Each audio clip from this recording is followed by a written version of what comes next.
ইদানিং নতুন ফিতনা একটা শুরু হয়েছে। সৌদি আরবের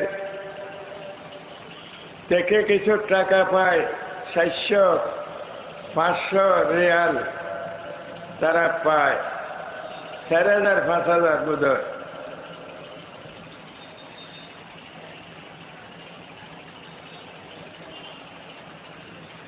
তো চোখে কিছু দেখতেছে না ওই পয়সা পাইয়া। তারা নিজকে আহলে হাদিস মনে করে। আহলে হাদিস দুনিয়ার মধ্যে থাকলে একমাত্র হানফিয়া আছে, আর কেউ নেই। সূরা ফাতিহা পড়বে, তারা উচ্চস্বরে আমিন এইভাবে বলতেছে। আমি চ্যালেঞ্জ করতেছি, এ সালাফিরা আসো, যদি মুনাজারা করতে ইচ্ছা আসো, ফাসাদ করবে না। মসজিদে মসজিদে যাইয়া আমিন আমিন এগুলা বলবে না। এইভাবে রুকু যাওয়ার সময়, ওঠার সময় এইভাবে করবে না। নতুন একটা ফিতনা আরম্ভ হয়েছে। এই টাউনের মধ্যে অনেক মসজিদে জুমা মসজিদে পর্যন্ত ওই আমিন বললে, আমিন উচ্চস্বরে বলে, মনে হয় মসজিদ থাকি যাবে। নামাজের মধ্যে দেখবেন আজকে মসজিদে অনেকে আমিন জোরে বলেন। এটা খনির মধ্যে ছিল, আমরা টের পাইনি। এখন খনি থেকে আহরণ করে আনা হয়েছে, টাটকা জিনিস। আমল করো। আল্লাহ রাসূল মুহাম্মদ সাল্লাল্লাহু আলাইহি সাল্লাম সম্বন্ধে সহিহ হাদিসে এসেছে, ইজা ফারাগা মিন গায়রিল মাগদুবি আলাইহিম ওয়ালাদ-দাল্লিন ক্বালা আমিন ওয়া রাফা বিহা সাওতাহ। আল্লাহ রাসূল সাল্লাল্লাহু আলাইহি সাল্লাম নিজে ইমামতি করার সময় যখন ওয়ালাদ-দাল্লিন পর্যন্ত পড়তেন, তখন আমিন বলতেন, ওয়া রাফা বিহা সাওতাহ, তার আওয়াজকে সুউচ্চ করতেন, সবাই শুনতে পেত। এবং পেছনে সবাই আমিন বলতো, যেটা মক্কার বাইতুল্লাহতে কাবাতে, যে কাবার দিকে ফিরে সবাই নামাজ পড়েন, সেই কাবাতে এই আমিন জোরে আছে কিনা? অবশ্যই আছে। এবং এটাই দলিলে আছে, এটাই 62 সালের রেকর্ডে আছে। সিএস রেকর্ড, আরএস রেকর্ড, ডাড্ডা, কবলা, সব রেকর্ড পত্র এটার পক্ষে। না, আপনি যদি বলেন যে বাবারে আমার বাপসা ছাড়া করে নাই, ওনারা টের পান নাই, আমি তো টের পাই নাই। আমি কাজী ইব্রাহিমও তো আমার ছাত্র জীবনে জোরে বলতাম না, আমার ওস্তাদরাও জানতো না, আমিও জানতাম না। ইসলামের সাহাবারা জোরে আমিন বলতেন। ইমাম বুখারী অধ্যায় কায়েম করেছেন, অধ্যায় নম্বর 111, বলছেন বাবু জাহরিল ইমাম বিত্তামিন। এই অধ্যায় হচ্ছে যে ইমামও আমিন জোরে বলবে। মক্কাতুল মুকাররমায়, মসজিদে হারামে আর মদিনা মসজিদ নববীতে দেখেন তো ইমামরা আমিন শুনেন না? বাইরে দিকে শুনতে পাচ্ছেন, কারণ মাইকে আওয়াজ পৌঁছে যাচ্ছে। আমিন যে ইমাম বলছেন, ইমামের আমিনও শোনা যাচ্ছে।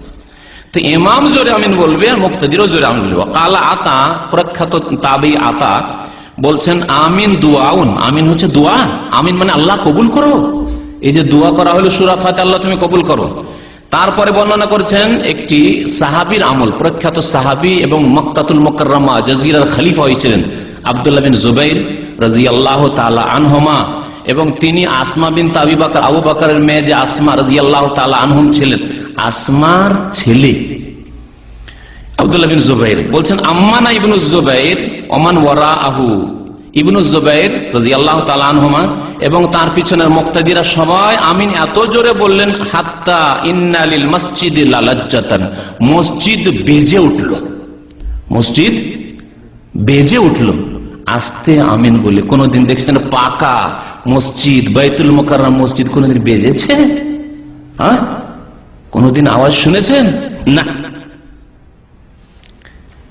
10,000 20,000 মুসল্লি নামাজ পড়ছে, তারপরেও মুকাল্লিদ ভাইদের মসজিদে আমিনের আওয়াজ পাওয়া যায় না।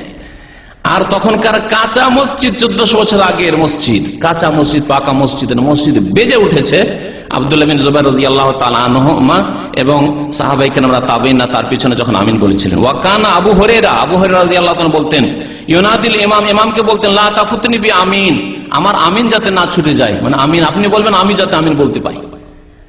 ওয়ালা দাল্লিন না বলে তাড়াতাড়ি করে কেরাত শুরু করিয়ে দিন, আমিন বলতে দিয়ে দাও। সাহাবায়ে কেরাম এত আমিন গুরুত্বের সাথে বলতেন। বুখারী শরীফে এগুলি কথা রয়েছে। ওয়াকাল নাফে তাবি বলছেন, কানা ইবনে ওমর লা ইয়াদাহু, আব্দুল্লাহ বিন ওমর রাদিয়াল্লাহু তাআলা আনহুমা কখনো ছাড়তেন না এবং মানুষকে উৎসাহিত করতেন। ওয়া সামি'তু মিনহু ফি যালিকা খায়রান, খুব ভালো ভালো কথা তার কাছ থেকে শুনেছি আমিনের ফজিলত সম্পর্কে। আমিন সম্পর্কে নবী সাল্লাল্লাহু আলাইহি ওয়াসাল্লাম যে ফজিলত বয়ান করেছেন, ইজা আম্মানাল ইমামু ফাআমিনু, যখন ইমাম আমিন বলবে তখন তোমরাও আমিন বলো। তাহলে ইমাম যদি জোরে না বলে তাহলে কখন আমিন বললো ইমামের আগে বললাম না পরে বললাম না সাথে হয়ে গেলে কেমন করে বুঝবেন? বুঝা যাবে? ইজা আম্মানা, যখন ইমাম আমিন বলছে তোমরা আমিন বলো। ফাইন্নাহু মান ওয়াফাকা তামিনুহু তামিনাল মালায়েকা, ফেরেশতারা আমিন বলে। অন্য হাদিসে রয়েছে ফাইনাল মালায়েকাতু ইয়ামিনুন, ফেরেশতাগণ আমিন বলেন, যারা হাজির ফেরেশতারা উপস্থিত ফেরেশতা রয়েছেন মসজিদে। আর যদি ওই সময় তোমার আমিন ইমামের আমিন ফেরেশতার আমিন এক হয়ে যায়, অনুকূলে হয়ে যাবে, একসাথে সবাই আমিন, গফিরা লাহু মা তাকাদ্দামা মিন যামবিহি, তাহলে অতীতের গুনাহ খাতা মুসল্লিদের মাফ হয়ে যাবে।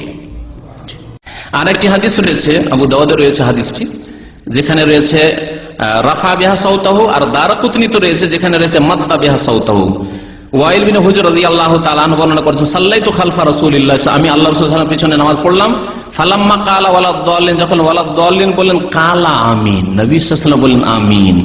আর আমিন আসতে মাদ্দা বিহা সাউতাহু, মাদ্দা মানে টান দাও, আওয়াজ টান দিয়ে আওয়াজ, আমিন টেনে বললেন, তাহলে আমিন টানতে হবে, উচ্চস্বরে বলতে হবে। মাদ্দা বিহা সাউতাহু, দারাকুতনি প্রথম খণ্ড 335 পৃষ্ঠাে রয়েছে।